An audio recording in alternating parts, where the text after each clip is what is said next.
Episode 115, IRONMAN 70.3 Calgary with Rebecca McKee. Welcome to the pursuit of the perfect race. I'm Coach Terry Wilson, and with each episode, I bring stories of athletes to you that share their experiences at races in order for you to learn how to have your perfect race.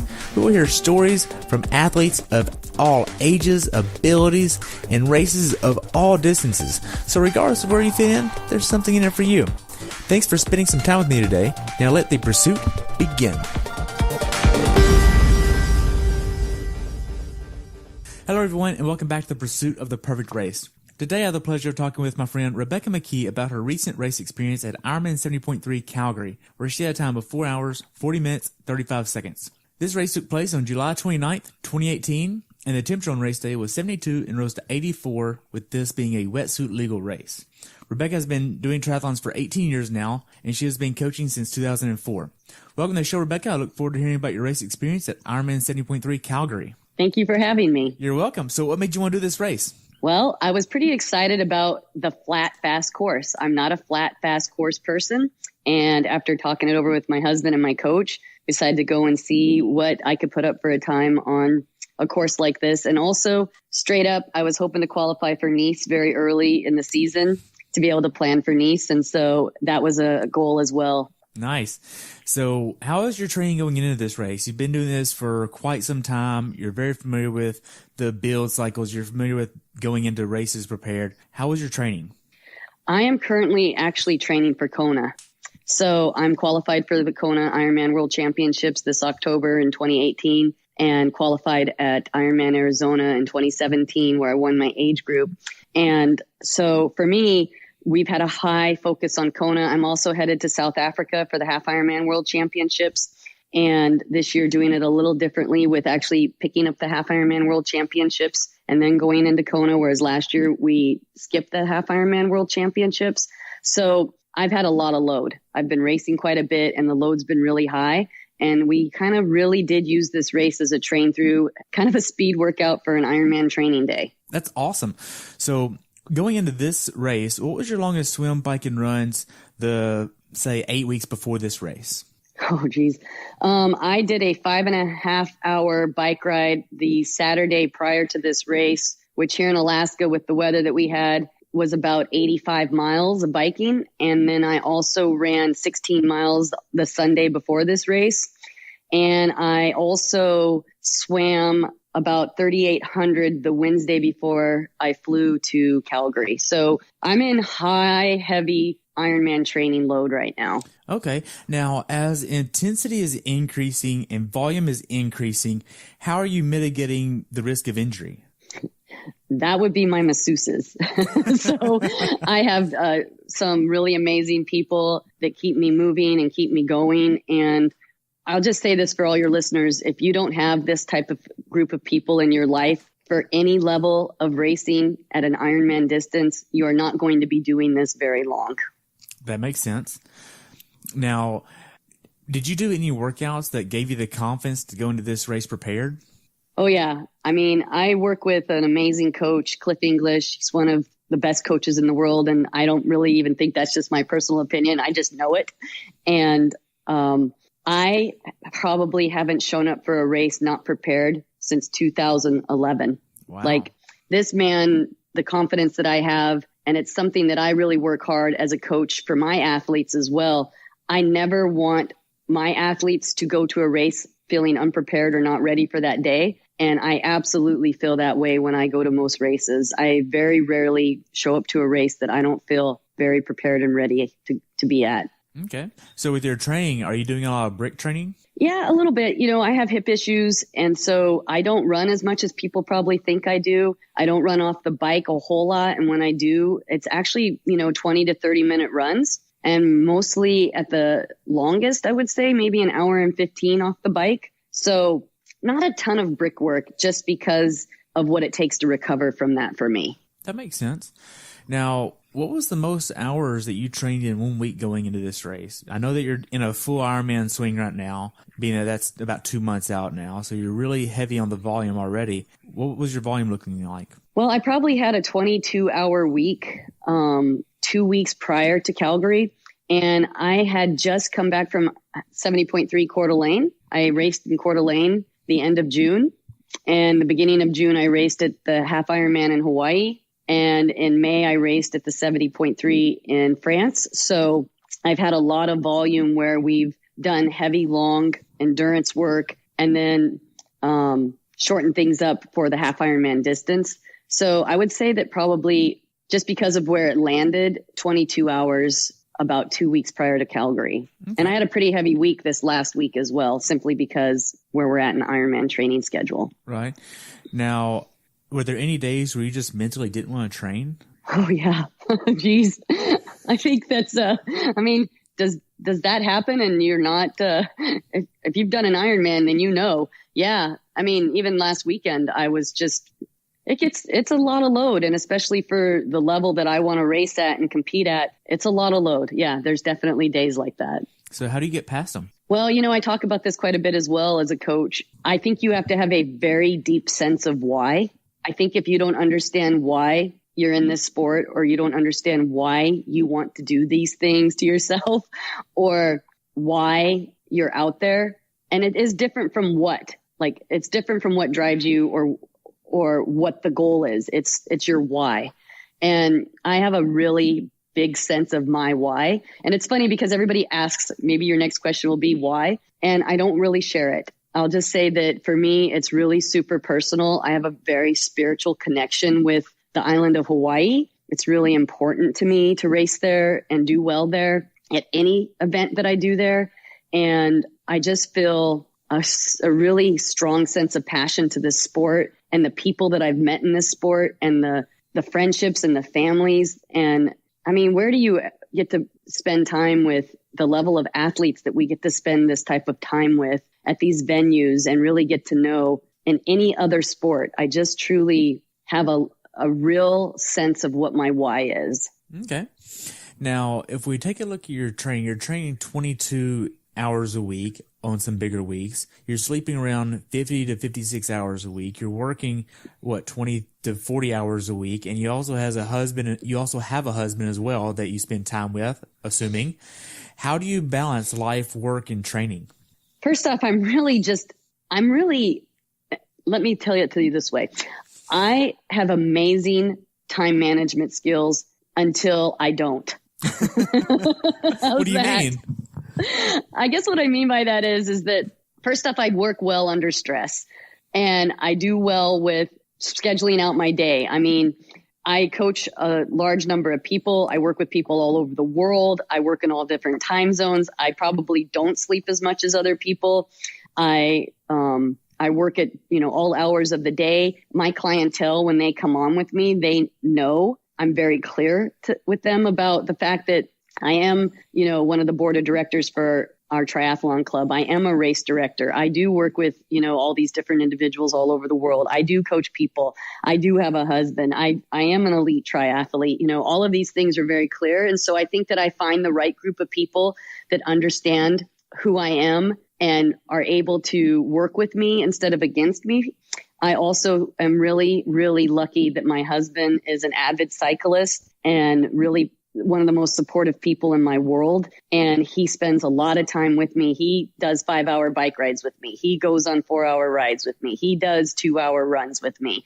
So luckily for me, a lot of my time with him that wouldn't be spent together, we do get to spend together. And I just also think that I do a lot of planning and scheduling. I schedule my workouts into my work day so that for me, they're appointments that I have to keep to myself. So I think that it just comes with a lot of planning. Okay.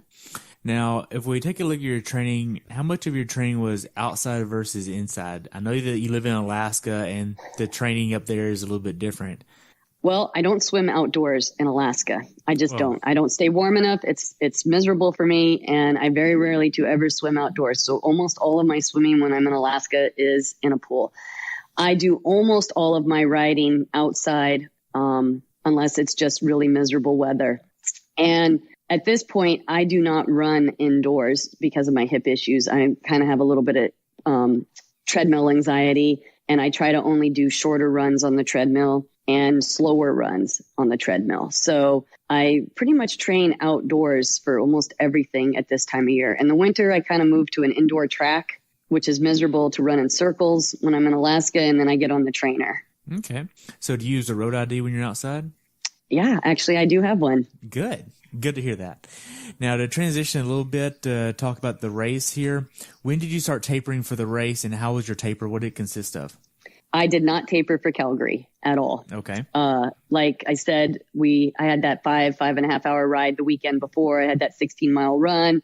We really heavily loaded like the 2 days before we flew. So I had a pretty big swim session the Monday after the long run. And then Tuesday, things were just a little bit lighter. And then Wednesday flew. And then, Thursday, Friday, Saturday, those were all kind of days where the load was really super light for the race. So no taper for this event. Okay. Now, whenever y'all got to Calgary, did you get an Airbnb or a hotel? What was that like? We stayed in one of the hotels for the race venue, and it was actually really nice, super easy. The meeting was downstairs. The bib pickup was downstairs. It just made things really easy. We were literally a 5-minute walk from the venue. So it was just really easy. Nice. So what was your last workout before the actual race? I rode my bike on the race course just to see what was going on with it, because I don't know if I really believed it was going to be 1.9% grade change and 254 feet of elevation change. And then I got out there and I was like, yes, this is the flattest thing I've ever been on. So, and equally proved to be a good thing to do, because I really understood the wind as well after doing that ride. Okay. Now, once you actually got to the day before the race, what kind of nutrition plan did you have, and what were you wanting to eat the day before the race? So I have all kinds of weird nutrition issues and stomach issues, and I've learned the hard way over many years, spending hours throwing up on the bike and, totally cratering on the run. And so I basically stopped eating about 7:30 the night before the race. I don't do anything. I don't carbo load. I don't do any of those types of things. I actually probably increased my sugar intake, things like cookies and things like that, a couple of days before the race to get a little bit more sugar in me and a little more carbohydrate stores. I don't eat any fruit or vegetables a couple of days before the race, because all of that comes back to haunt me. I eat nothing race morning. That's actually what I do even for an Ironman. So, 7-ish, 8 the night before, I typically do, some plain Jane chicken and maybe a baked potato, maybe some French fries, and that's about it for me. And then it's game day. Okay. Now, what kind of sleep are you trying to get the night before the race? Are you trying to get in bed pretty early? Do you have race day nerves still? What is that like? The only race that I kind of still have a lot of race day nerves is Kona. And it's just because, if you haven't been there, I'm just going to say it's one of the most amazing experiences you'll ever have in your life. And don't give up trying to get there. I'm just going to tell everybody that's listening, just, if you have goals and dreams to get there, keep working at them. And so for me, I don't have a whole lot of race day anxiety anymore. I worry about strange things that you can't control. Like, what if I get a flat tire? And, what if I come into transition and my shoes aren't there? Weird things. And it's stuff that I can't control. And it's things that I'm like, stop it. You can't control that. But the things that I know I can control, and I've been racing for so long, I know that these days when things don't go right, you can stay calm and make changes and still adapt and still have a good race. And so for me, the night before the race, I try to get into bed early, but I'm still probably up way too late. And then I always wake up without the alarm, wake up 3 or 4 times, look at the clock. You're like, oh, 1 more hour. Oh, those types of things. So for me, the 2 nights and 3 nights before the race are probably more important for sleep. Okay. Now, to get a better picture of all the equipment that you're using, walk me through your gear. So I actually do this little race morning, race day checklist. That's a mental process. And what I do, and I actually do this with my athletes, is I go through this scenario. So, and this is actually what I do. I get up and I'm like, I'm going to get up in the morning. I'm going to take a shower. I'm going to put on all my liquids. So the liquids are things like, gel or body glide, lotion, sunscreen, things like that. Things that are going to keep, your body moving. And I guess what I'm trying to say is like sunscreens. Lube. Yeah. Lube. There you go. So it's all my liquids, right? And then I'm going to put on my race kit, and then I'm going to put on my chip. And then, so I have typically my blue 70 wetsuit, and I have my cap and my goggles. And when I get out of the water, the cap, the goggles, and the wetsuit are going to come off. And then I've got my Diamond bike, and I want to make sure that my power meter's on and that I've linked my power meter. I've got, my race wheels. I've got all my nutrition. I've got my helmet. And then from there, when I come into, my shoes, I come into transition, my helmet's going to come off, my shoes are going to come off, and I'm going to put my run shoes on. I'm going to put my visor on, my race belt, and that's it. I'm going. It's really pretty simple of what I have in transition. And the least I have to think about, the better. So I don't bring a lot of extra anything in. So less is more. Yep. Gotcha. Now, you get up on race day. What is your race day morning ritual like?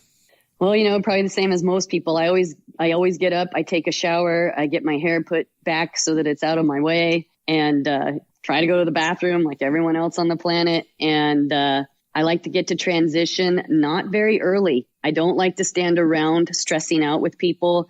I really don't enjoy being around the individuals that are really hyper stressed. And I have to tell you, one of my biggest pet peeves is listening to people talk about how they're not ready. Like, I don't want to have a conversation with somebody about how they're not trained, they're not ready. For me, I'm like, what are you doing here then?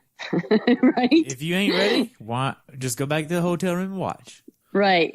So I think that when people talk to themselves like that, they're convincing themselves that they're not ready. And I think that for me, I don't want to be around that negative energy. So I literally try to get into transition. I try to get my stuff done. I want to get my kit on, my whatever it is I'm going to be wearing to get out in the water, and I want to go. So these venues where you have to wait around for your wave and things like that make it a little bit harder. But if I can get into transition and be in the water 30 minutes after that, that's about perfect for me. Okay. Now, you're using a wetsuit, and this is a kind of cold swim of about 70-ish degrees or so. Pretty cool day. Were you wearing a sweater or anything like that before you got into transition or got into the water or changed into your wetsuit or anything? Ask me that again. Okay. Did you use sweaters or like a jacket or anything before you actually got in the water? Well, I'm from Alaska, and I don't like to be cold, but it is funny how many venues I go to that I'm cold at. But for Calgary, I was very comfortable. I was very happy with the temperatures. Okay. Now, whenever you got to transition, how much PSI are you using in your wheels? I think I was right around 90 for this venue. Okay. And for this venue, you're using a disc and an 808 front? Yes, I was. And you didn't feel like that was overpowering you with the wind? Oh, no. There's a lot of chatter out there about wind and deep dishes and things like that. And the reality is that it's almost, it's the front wheel that's going to push you around, not the back wheel. All your weight's on the back wheel. So I will ride a disc at every single venue that it is legal. And I will go as deep as I can on the front as well, especially in the wind. Okay. Now, you get to your spot where you're going to get into the water.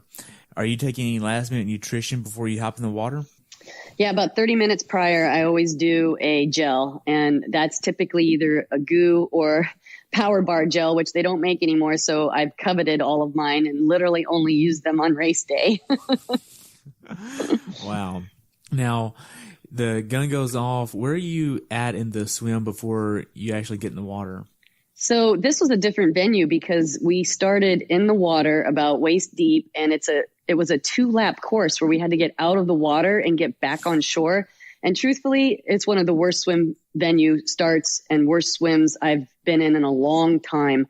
And I think that this venue needs to go to a rolling start, and I'm not sure how they can do that in regards to having the lap on the beach. So I don't know how they can fix it, but it was really dangerous. It was really scary. I'm kind of a panic swimmer, so I can't get out in the front anymore. I have to stay a little bit back and calm myself down and get going. There was a lot of contact in the swim, and we ran into all the waves that went out in front of us because there was only 2 minutes apart.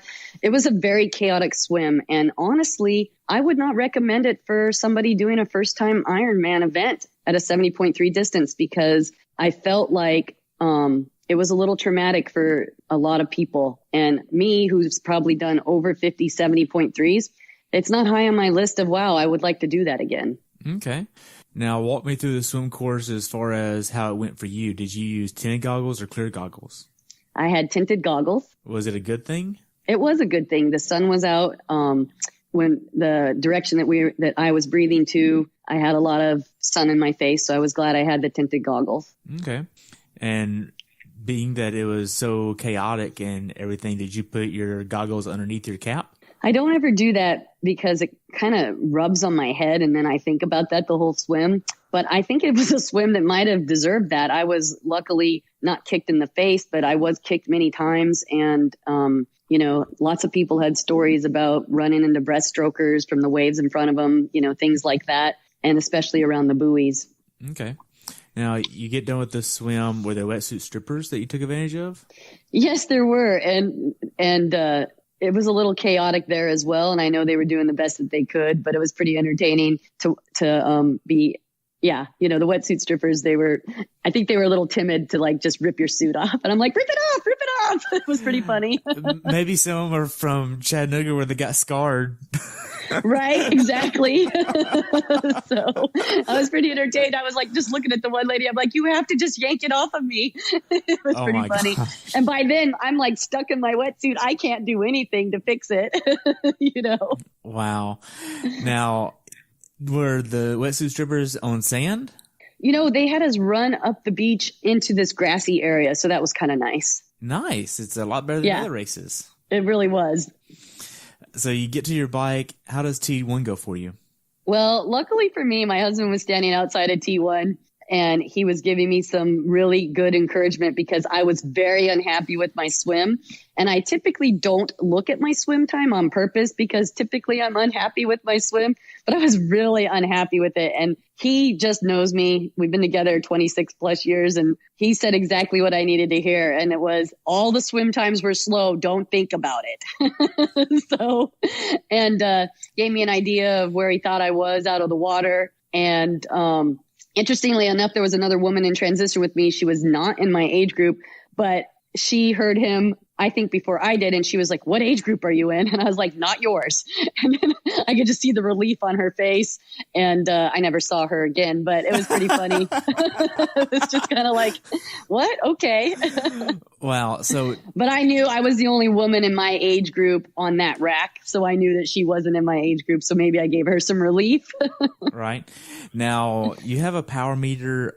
Do you have a certain power strategy of how you're going to attack this course? Or did you want to go off of more of an RPE based? What was your mindset with your strategy for the bike ride? I absolutely have a power plan, and I hit that power plan dead on. And I am actually a very strong cyclist. I feel like it is my strength, and I very rarely don't hit my power plan. And so, I did have a power plan, and I was literally, I think, dead on the watts for it. Okay. Now, what was that? I push around 165 to 175 watts for a half Ironman. For this venue being so flat, it's very easy to overbike. And I think a lot of people realize that out on the run. And so I was the target right around 165 to 170 for average watts. And I think my normalized power was 167. And we had a tailwind on the way out. So it's really easy to overbike. And the headwind on the way back was fairly substantial. I mean, it was a 10 mile an hour speed change. So I knew going out that I had to push lower watts for what I was going to be getting. And I knew when I was coming back, I was going to have to push higher. Okay. Now, did you use an aero helmet for this race? Yes, I did. I do have an aero helmet, a Louis Garneau P09, I believe is what it is. And it has a really nice visor on it. Okay. So you're not using sunglasses on the bike ride then? No, I've actually moved away from doing that because they're not as aero. Really? It's free speed. Yep. It's free speed to use the visor. Gotcha. Now, for this bike course, you're trying to hit 165 to 175. And is that a certain percentage of your FTP? Yeah. My FTP is around 195. Okay. I can't do back math because I suck at math. Me neither. When you asked that, I was like, I'm just going to tell them the numbers. We agree. It's awesome. Now, whenever you got on the bike ride, were you using socks or did you go sockless? I do not wear socks. I don't have blisters. I don't use socks ever, no matter what the distance is on the bike. But I did put toe covers on my shoes because I get cold, and coming out of the water, I knew it was going to be in the low 50s I think it was like 57, and then, it was getting into the 60s by the time I was at halfway. Okay. Now, did you get uncomfortable on the bike at all? You know what? I have a great seat. My ISM seat is fantastic. Those folks take good care of me, along with my bike fitter, Aaron Ross, who just does a really great job of making sure that I'm fit well. So I'm actually more comfortable in aero than I am upright. Wow, that's awesome.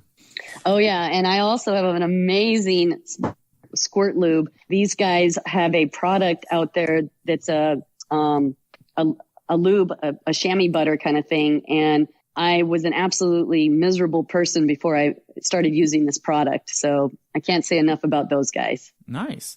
Now, as far as the nutrition plan, you mentioned beforehand, before we got on here, about 200 calories per hour. What does that look like for you? Are you taking in a certain liquid nutrition, solid nutrition? What does that look like?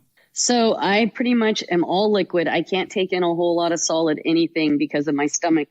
And right now I'm using the Gatorade Endurance formula that they have on all the courses. I really like it. I also use GU chews, and that's pretty much it. I put some gels in my bottles. I mix it right in with whatever. And I know people always ask, like, what kind of gels? Basically, it's anything that doesn't have flavor. And I don't use caffeine on the bike. It's not a good thing for me on the bike. So actually on this vent, I probably drank 2 Dixie cups full of liquid. That was it on the bike. Wow, that's nothing. I'm a camel. I actually only use like 2 or 3 bottles. Actually, that's not even true. I probably use 1 8-ounce bottle on the front of my bike and then pick up maybe another 8 ounces along the course in an Ironman, most of the events. Okay. I don't need a lot of fluid. I don't need a lot of nutrition. And that's a lot of where my problems were early on when I was overhydrating, overeating. So I don't put a lot in on the bike anymore. So now that you have this experience of knowing where you went wrong in your training in the past with overhydrating, overfueling, basically, do you pass that along to your athletes of trying to find out, hey, maybe you don't need that many calories per hour. Maybe you need less. Absolutely. And using the tools in my metabolic lab that I own and run, I can also prove to people a lot of times, look, you don't need this much. And mainly, I have a lot of people that come to me that have nutrition problems. I work with a lot of people just one-on-one, consulting, that are like, okay, so in my Ironman, I was throwing up by mile 4 on the run, and what do about it? And the first thing I always look at now is, well, what are you taking in? How much are you taking in? Because I think that, and it's obvious, right? Like, nutrition companies want to sell nutrition. I think that the recommendations out there for many people are too much, especially when you are exercising and the process of shunting, blood moving away from your gut. And then you're putting this food source in here, and you're using your arms and legs, and there's no blood to break down that nutrition, and blah, blah, blah. So it's always the first place I start with people that come to me with nutrition issues is, how much is too much for you? That makes sense. Now, on this bike course, did you see a lot of flats? Not a lot of flats. When I got out of the water, I was probably well ahead of a lot of the women and kind of in this weird dead zone in the men. And then I caught a bunch of men and passed a large number of men. And then I was just kind of in no man's land all by myself for a long time. And so maybe that was going on, but I certainly didn't see a lot of it. Okay. Was the quality of the road pretty good? Yeah, I think so. We kind of were in this little back road for a little while that was chip seal. And after about 15 minutes of that, your teeth start to rattle. But besides that, yeah, I thought that we were actually on the highway for a good portion of it. Wow. As far as the bike ride goes, is there anything you'd tell someone to be aware of that hasn't done this bike course before?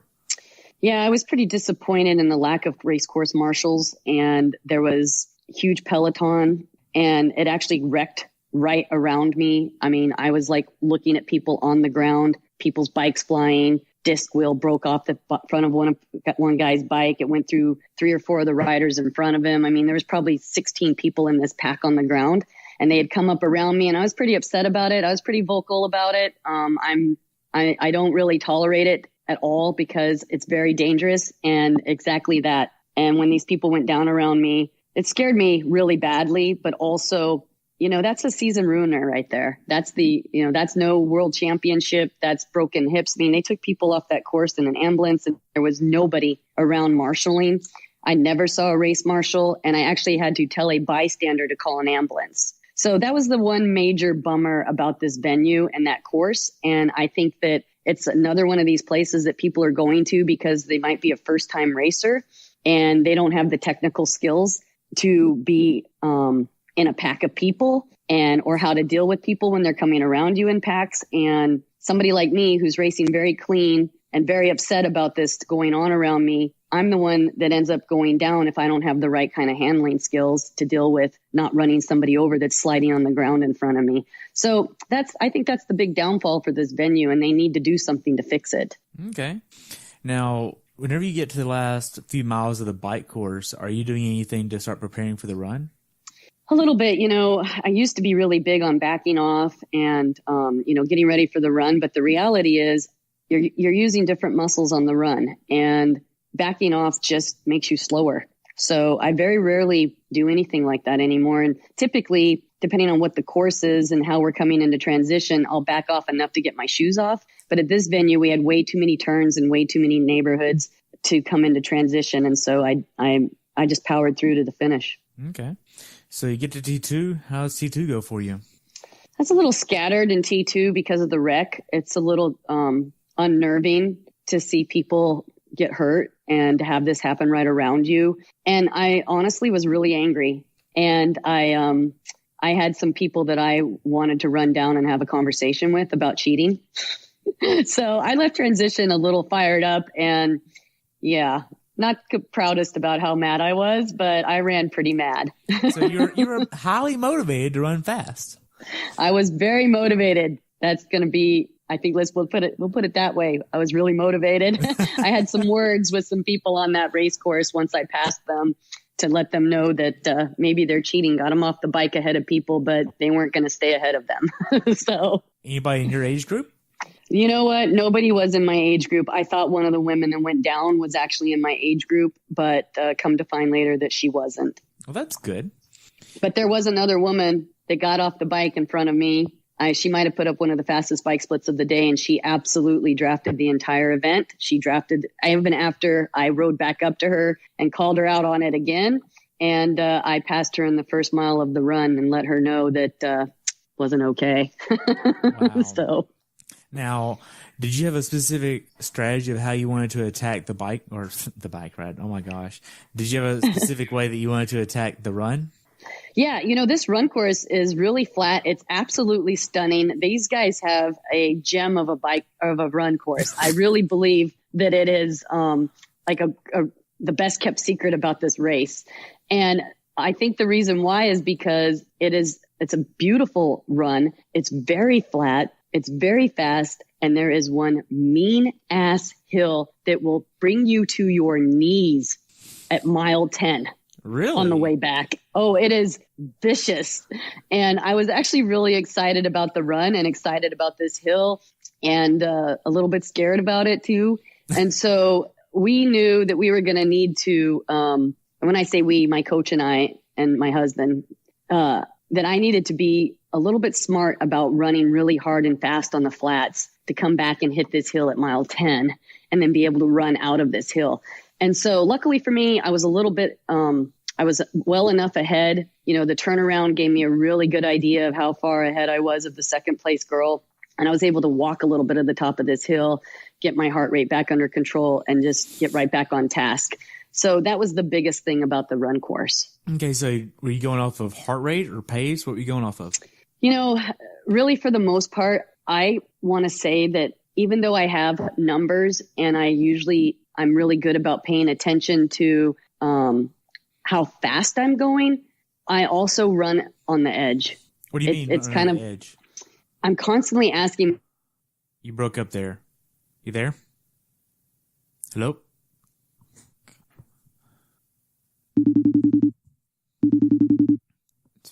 All right, try this again. Sorry about that. All right, no worries. So you said that you're Running on the edge? What do you mean by that? So I'm constantly asking myself, can I go faster? Am I running too fast? I'm constantly doing these checks mentally as to whether or not I can hold this pace for what I have left and what the course conditions are going to hand me. And so although I do have target numbers, they're very flexible. It's really about what I think I can do in that moment. Okay. Now, as far as the support on the course goes, were there a ton of people? Was this kind of isolated? What was that like? Considering the course and how strung out it is and the fact that, you're going out and coming back on the same loop, I was totally surprised by how many people were on the run course. It was really nice. Okay. Were the aid stations well stocked? For the most part, I think they could have had an aid station right outside of transition. And, but beyond that, I thought that they did a good job of where they were. And for me, the temperature wasn't bad, so I didn't need a whole lot of aid, but I know that it got a lot hotter for people that were out there later in the day. Okay. And I thought they were doing a great job. I didn't hear anybody really, complaining about anything like that. Did you have a nutrition plan that you wanted to execute to prepare for the heat? I really like racing in the heat. I like being warm. I don't have issues with the heat. So my plans are very rarely ever in conjunction with what it's going to be heat-wise. But I do have a nutrition plan. I take a gel every 3 miles, between 3 miles and 45 minutes, depending on how I'm feeling. So it's flexible and that, do I need something right now? How am I feeling? But I never go longer than 45 minutes. Okay. Now, did you have any cramping or GI issues on the run? Nope, nothing like that. Well, that's good. Yep. What did you have then? In regards to what I take in? No, you said you didn't have anything like that. So did you have something else go wrong? No, nothing at all. I had a really good run. I was just a little angry. Yeah. That's it. For you, what was the best part of the run? You know what? There's this euphoric feeling you get when everything's kind of on step and you're focused, and it's really hard to explain, but you're just going along and all of a sudden you're like, wow, I'm at mile 7. Wow, I'm at mile 10. And I think that's the best part of the run for me at this course, was that I really had that euphoric feeling of being on step and just actually even kind of recognize some of the scenery, and just, it was really, I really, really enjoyed this run. Wow. What was the funniest thing that you saw on the run course? The funniest thing? Yeah. So the course was open to pedestrians, and there's this little kid biking along, and he was super tiny. I mean, maybe 3 or 4. And he had this little bike with little training wheels, and on a leash, he had a little puppy. And first up, I was like, oh my God, how am I going to get around this little guy? Because this puppy's all over the place and this little guy's all over the place. But it was just so adorable. I was really I just thought he was so cute, and he was just working so hard to keep up with his little puppy, and he was cheering on everyone, and his dad was trying to keep him out of the way. And so I thought that was pretty funny. I was like, you got it. I was like, keep going, little guy. So. Wow. So mentally, it doesn't sound like this race was too hard for you. I think that going 440, I mean, I actually trained longer last Saturday than this race took me to finish. So I think that there was something really kind of exciting about being able to go that fast and, riding a 218 on the bike course. I think that it's just 35 minutes less time than a normal day for me out there. 25 minutes, that's significant. So, yeah. Wow. Now, whenever you got to the final 2 and 3 miles after the big hill, how was that for you? Oh, I struggled a little. It's a good steep uphill, like I said, and then it's kind of a gradual upgrade to the finish line. And also, I kind of had a good idea of where I was in the field. I knew I was ahead of anybody that was out there. So it's kind of easy to slow down.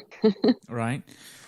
Now, walk me through the last 800 yards of the race where the barricades start coming up and you realize that, hey, you're about to be done with this. And not only that, but you're in the lead of your age group. I was pretty excited. I think I was kind of over the moon in regards to knowing that I was going to get that slot to Nice, and that was what I was really hoping for the day. A girl in an age group below me passed me right before the finish there, and I was kind of like, what? I knew she wasn't in my age group. She did not know I was not in her age group. So we talked a little bit at the finish line, and so it was kind of cool to meet somebody new and have a conversation with her. And she finished second in her age group. So I could see absolutely why she was pretty motivated to come around me at that time, thinking that, you know, she needed to get closer. She was looking for a slot to Nice. She ended up getting one. So that was pretty exciting for her as well. And, but, you know, you never like to be passed in like the last 800 yards. I'm like, for real? What just happened? I worked all this way. Right. Just to come this far. Right. So I was, you know, I knew she wasn't in my age group, so I didn't chase her. And so, yeah, but besides that, one thing I thought was pretty exciting. They held the tape up for everybody that crossed the finish line. So it was kind of fun to break the tape. That was kind of cool. I was like, oh my gosh, yes. That's pretty awesome. Right. I thought it was really neat of them. So after you crossed the finish line, what'd you get to do next? Well, you know, you do the whole trying not to cramp thing because you stop so fast from that effort. And I was a little angry still about a couple of guys out there that probably took spots from people that worked really hard. And I just kind of have to get over that stuff. And found my husband, who was super excited and didn't know about any of those things that were going on. And just kind of got caught up. And a good friend of ours from Kona was over racing, so caught up with him as well. I actually caught up to him around mile 10, and he and I kind of ran together a little bit, and then I kind of chased him to the finish. So that was kind of nice too. Nice. Now, looking back on it, how well prepared for this race do you think you were? Oh, very prepared. Yeah, I definitely chose this race because of where it was in my season, because it was going to be a flat course, something I could recover from, and something I didn't need to change my training for to go and do. So I felt very ready. Good. Now, what's something that you learned from this experience that you'd want to pass on to someone who has experience racing but hasn't done this particular race course before? So I would just kind of give people a heads up about the swim. I think that it was a little combative, and you really probably need to place yourself well in the swim. The bike course, I don't know how they can fix the Peloton thing if they're not going to have officials out there. And so I think that it's just, you need to sit up and let those groups go by. And that's kind of what I was letting happen. But, you know, then they crashed around me, and I think that was a real turnoff for me. I don't know if I'd ever go back to the venue because of it, to be honest. I have to really sit with myself and think about that. I'm not okay with my safety being put at risk. That's not okay. And to have no race officials and no medical support to find after that wreck happened, I sat up a couple minutes after that on my bike, and I actually didn't want to. I almost stopped racing. Somebody that came around me talked me into keep going. Wow. So it's pretty traumatic to watch people hit the ground like that, and then also have to defensively get yourself through it, and all the things that go on in your mind. And you're racing. I mean, I was riding 27 miles an hour when this happened, you know? Right. And so, this isn't your first rodeo. And no, for you have to actually think during the race, hey, look, my safety is more important than me getting my slot for Nice. Right. Exactly. And those are the types of things that you kind of start to like, when it's all going on, you're just reactionary, and then all the emotion comes in after. And so, you know, it's like watching a bad car wreck or, you know, witnessing something, but you're in it. You just missed it by inches. And the way these people came around me on both sides of me, I don't even know where the guy to the right to me went. I think he hit the ditch. I have no idea. So, you know, I think that's one thing that I'll probably tell anybody that asks me about this venue. Yeah, it was really fast. It was really exciting. I thought the bike course was actually fun on a lot of levels until that situation. And then I would definitely let people know that I think it's one of the prettiest run courses I've ever been on. But kind of challenging. Yeah, absolutely. Really kind of, worth it on those levels. So I think that's what I would tell people about this venue. Okay. Now, looking back on it, if you could change one thing about your race before you do it over again, what would you change? You know what? I really would change my emotional response to that situation. I felt really bad for a while during the race. I felt really bad for a while during the run. I felt bad after. Even right now talking to you, I feel a little bit bad. Like I just needed to let those people go by me and let it go and race my race and stay focused. And I let it take me out of my own focus. Maybe if I had sat up and just let these people go by instead of yelling at them, I wouldn't have been around that wreck, things like that. And then to run angry, I get it. It makes you run a little faster, but it's not the same pleasant experience. And then finally, to be that little dark cloud over you after the race from all of it, I would have just been like, you guys go do your thing, get away from me. So that's what I would have changed. Okay. Now for first timers that are doing this race next year, what advice would you give them? just the same kind of thing, to stay out of those packs, to be safe, to seed yourself well in the water, and to really enjoy that run course. I think that's what I would tell people. Okay. Well, we covered quite a bit about your race and went into a lot of details. Did we leave anything out? No, I don't think so. I mean, I really liked the venue, and I think if they figure out the officiating on the bike course, that it's actually maybe a fantastic course for a first timer. Okay. Now, what's next for you after this? You have the World Championship 70.3 in South Africa and Kona, and what else is on your docket? I have Ironman Arizona again after Kona, and then I will take a very much needed break until about the end of March, beginning of April, where I'll do an Olympic distance event in Hawaii, the Lava Man. Okay. Now, are you going to try to get your slot at Arizona this year? I will try. Yes, I'm hopeful, and it's all about the day and what happens, but that's the goal. Now, you could just qualify at Kona, right? Oh, geez.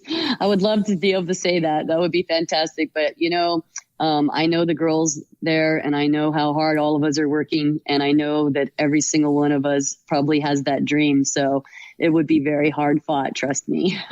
Wow. So you've done Kona before, right? Yes, this will be my 5th Kona. Wow. 5th time. So what advice would you give first timers that are doing Kona this year? You know what? I know all of us are competitive people, and the reason why we got there was our dedication and our commitment to our sport. But don't lose sight of this amazing experience, because you don't ever get another first one.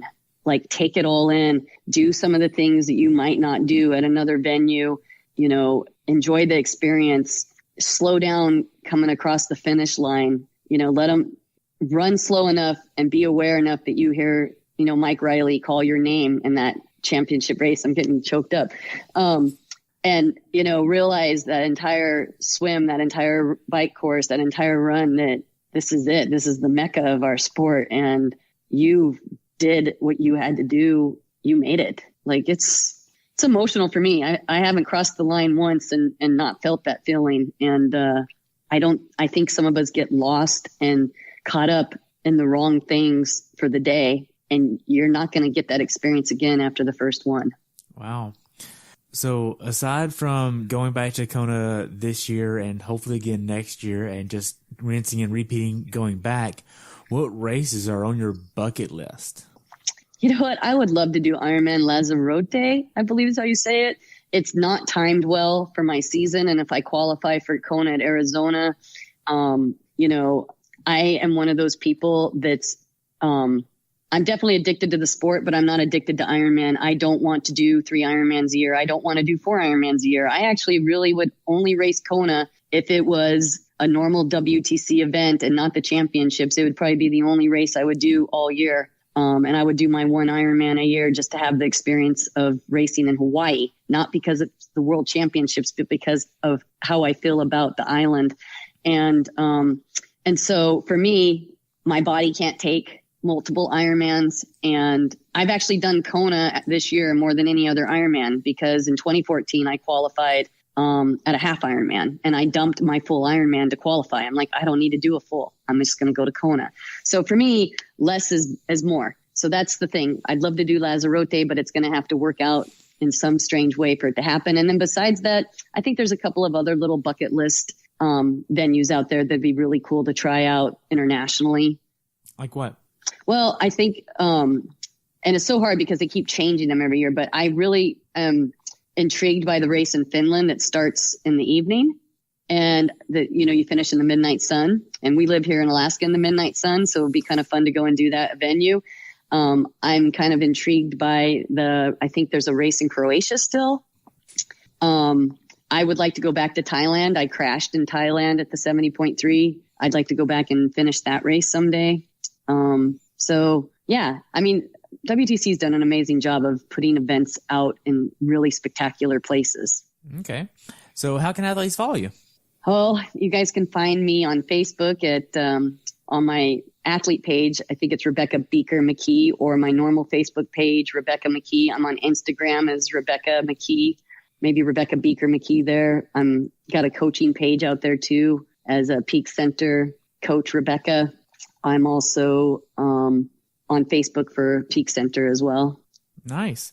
Well, Rebecca, I just want to thank you so much for coming on, and I only have one more question for you, and that's, what's your definition of a perfect race? Well, I have had a perfect race. I've had a couple of them, and so I think the definition of a perfect race is crossing the finish line, knowing that you gave it everything you had for that day, for who you are in that moment, and having that amazing feeling of accomplishment. That's the perfect race. Wow. Well, that's great. So when was the last time you had one? I definitely had that feeling in Arizona in November. Wow. It was definitely all I had to give. It was who I was in that day, the best day that I could have for me. And I came out on top for that day. And that's just like the trifecta, I think. And all the stars have to align just perfectly for that to happen. Yeah, and I had a rough go when I crossed the finish line. Like, I spent a lot of time uncomfortable and in a porta potty and things like that. And so, I mean, it was a rough go, but it truly was all I had for that day. And I was I was sixth off the bike in Kona, and I had ran myself to third. And in the last mile of the race, I was passed by a really amazing lady. I'm friends with her. I admire her. It's hard to be passed by somebody in the last couple of miles of a race, especially Kona. And I ended up 8th in my age group. And I think that really drove me in Arizona. I never want to have that feeling again, And so it just really all came together that day in regards to like being able to give everything that I could and what I had for that day. And then to win the age group at my first age group win at an Ironman. It's pretty spectacular. Wow. Well, Rebecca, I just want to thank you so much for coming on today. I've really enjoyed hearing about your race, and thank you for just sharing your experience and knowledge with me. And I really look forward to following you in the future. I would love to have you back on after your World Championship race down in South Africa and again at Kona. I would love to hear about both experiences. I mean, that's got to be something to go from both World Championships back to back in 1 year. That's got to be amazing to see and feel and experience both of those. I would love to have you back on for that. I would love to be back on. Thank you. Awesome. Well, you have a good day, and we'll talk soon, okay? All right. Thank you. Thanks to all your listeners. Thank you. Have a good day. Thanks for tuning in today. I hope you were able to learn something from today's episode. If you enjoyed the show, please take a minute to leave a review on iTunes or share it with a friend. Be sure to subscribe so you never miss an episode. If you'd like to see pictures from this athlete's race, learn more about who I am, what I'm doing, or be on the show yourself to share your story, check out my website at CoachTerryWilson.com. Until next time, continue the pursuit.